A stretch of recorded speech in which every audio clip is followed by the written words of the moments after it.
Hello viewers, welcome back to Aziz copper kitchen. இந்த வீடியோவில் carrot halwa எப்படி செய்கிறதுன்னு பார்க்கலாம்.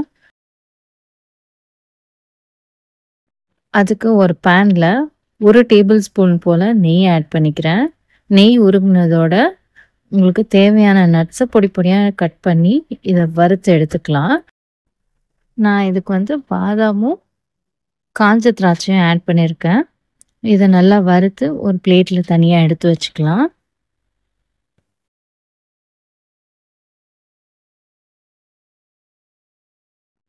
நட்ஸ் எல்லாம் நல்லா வறுத்து எடுத்த பிறகு இன்னொரு 1 டேபிள் ஸ்பூன் போல் நெய் ஆட் பண்ணி துருவின கேரட் 1/2 கிலோ போல் ஆட் பண்ணிக்கிறேன்.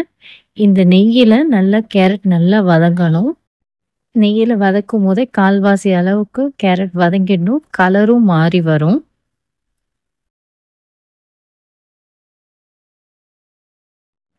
கேரட் நல்லா கலர் மாறி நல்லா வதங்கிடுச்சு. இது கூடவே 2 கப்பு போல் பால் ஆட் பண்ணிக்கிறேன். 2 கப் போல் பால் ஆட் பண்ணும்போது இன்னும் நல்லா க்ரீமியாக நல்லா ரிச்சாக இருக்கும். இந்த ரெசிபிக்கு நான் கோவா சேர்க்கலை, அதனால் 2 கப் போல் பால் ஆட் பண்ணிக்கிறேன். பால் ஆட் பண்ண பிறகு ஃப்ளேமை மீடியம் ஹீட்டில் வச்சு குக் பண்ணிக்கலாம். கை விடாமல் கலரிக்கிட்டே இருக்கணும். அப்போ தான் அடி பிடிக்காமல் கேரட் வேகும். பால் வத்துறதுக்குள்ளேயே கேரட் நல்லாவே வெந்துடும். இந்த பால்லையே ஆல்மோஸ்ட் எல்லா பாலும் வத்திடுச்சு. ஸ்க்ரேப் பண்ணி பார்த்தா கீழே பாட்டம் தெரியுது, அந்த அளவுக்கு இருக்குது. இந்த டயத்தில் 3/4 டீஸ்பூன் போல் ஏலக்காய் பவுடர் ஆட் பண்ணிக்கிறேன்.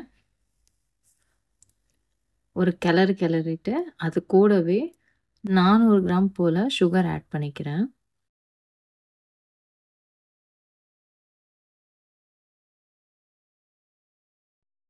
சுகரை ஆட் பண்ணி கலரும் போதே திரும்ப மிக்சரில் தண்ணி விடும். இதை மீடியம் ஃப்ளேமில் வச்சு நல்லா குக் பண்ணிக்கிட்டே வரலாம். இது கூடவே ஒரு பிஞ்ச் போல் உப்பு ஆட் பண்ணிக்கிறேன். அப்போ தான் ஸ்வீட்னஸை இது என்ஹான்ஸ் பண்ணி காட்டும். நல்லா தண்ணி விட்டதுனால இப்போ நல்லா கொதிக்குது. இதை அப்படியே குக் பண்ணி ஒரு சாஃப்ட் கன்சிஸ்டன்சி வரும்.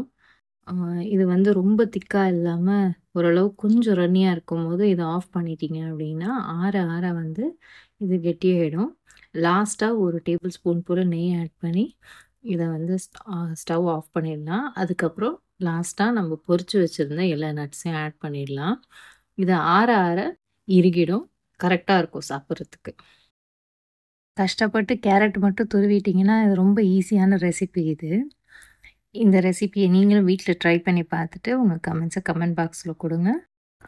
உங்களுக்கு பிடிச்சவங்களுக்கு அல்வா கொடுக்கணும்னு நினச்சிங்கன்னா இந்த அல்வாவை செஞ்சு கொடுங்க. தேங்க்யூ ஃபார் வாட்சிங். For more recipes, please do subscribe to Asees Copper Kitchen, like, share and comment below.